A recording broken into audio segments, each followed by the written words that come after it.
नाज़िन मांधी में अणएलानल load shedding सबब बिजली ते हलंदड़ कारन व्यवहार सख्त मुतासिर थी रहियो आहे, जिन ते शहरी सख्त परेशानी जो शिकार आहिनि।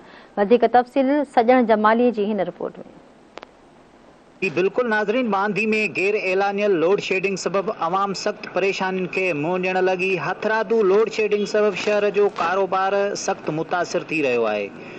उन हवाले से शहरन ऐं कारोबारी माण्हुनि धरती टीवी से ॻाल्हाईंदे चयो त मांधी में तमाम घणी लोड शेडिंग हली रही है। तकरीबन लाइट 4 खां 5 कलाक हले थी।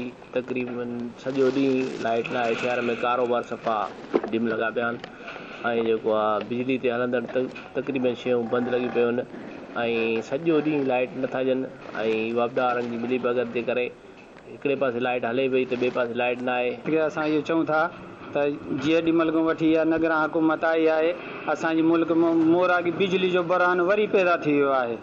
त असां वटि जेको कमु थोरो घणो इहो अचे थो, बिजली जे आसरे में असां वेठा आहियूं।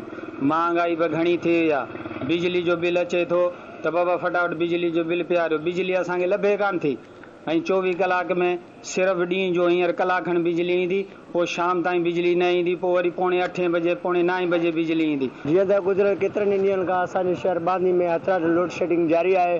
24 कलाकनि मां सिर्फ़ु 5 कलाक लाइट हले थी, 18 खां 19 कलाक लाइट कोन्हे। असांजो निगरान हुकूमत खां गुज़ारिश आहे त महिरबानी करे बांधी में जेको आहे सो लाइट सिस्टम खे बहितर कयो वञे। हिते असां रोज़ी बि नथा करे सघूं, कारोबार न आहे। अॻे गाॾियूं खोलूं था, वेल्डिंग जो कमु आहे या पोइ लेथ मशीन जो कमु आहे, 2-2 ॾींहं 3-3 ॾींहं लॻी था वञनि। 24 कलाकनि मां 6 कलाक लाइट ॾियनि था। सुबुह चो दुकान ते लाइट हूंदी न आहे। 24 कलाकनि में सिर्फ़ु 6 कलाक लाइट आहे। पौणे 12 ताईं ईंदी, पोइ पौणे 2 बजे वेंदी हली आहे। शाम जो जॾहिं 6 बजे असांजे कम जी लाइट आहे कोन को। असांजी ऑर्डरनि खे इहो ई अपील आहे त लाइट असांखे ॾियो। असां वटि हथरादू लोड शेडिंग कई बि वञे। 24 कलाकनि में सिर्फ़ु 2 कलाक लाइट आहे।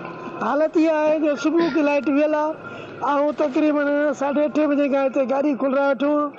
हल्की वेल्डिंग जो कमु आहे, पर लाइट हुजण न हुजण जे करे ऐं तक़रीबन मुंहिंजा 4 खां 4.5 कलाक इहे विया आहिनि हलिया ऐं इहो तमामु न हली आहे।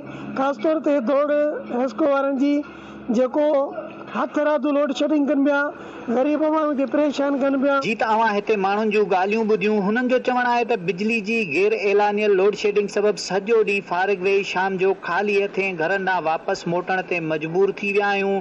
हिननि वापदा दौड़ खां मुतालबो कयो आहे त बांधी में बिजली जी हथरादू लोड शेडिंग खे ख़तमु कयो वञे। कैमरामैन शफ़ीक मला सां गॾु सजण जमाली, धरती टीवी न्यूज़, बांधी।